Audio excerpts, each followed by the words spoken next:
All right, and so I ordered this. Is going to be an install video for the 13-inch antenna replacement. It comes with the antenna and the two transition pieces to go from the Jeep to the antenna. So it's kind of a universal thing. This is a 10mm wrench, and we're just going to do a quick install. It shouldn't be too tight.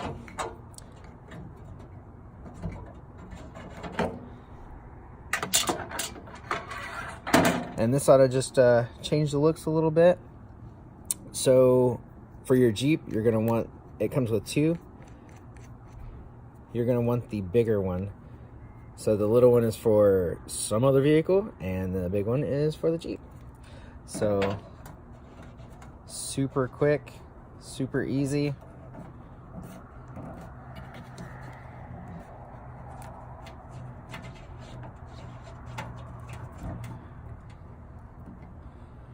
All right, and that's it.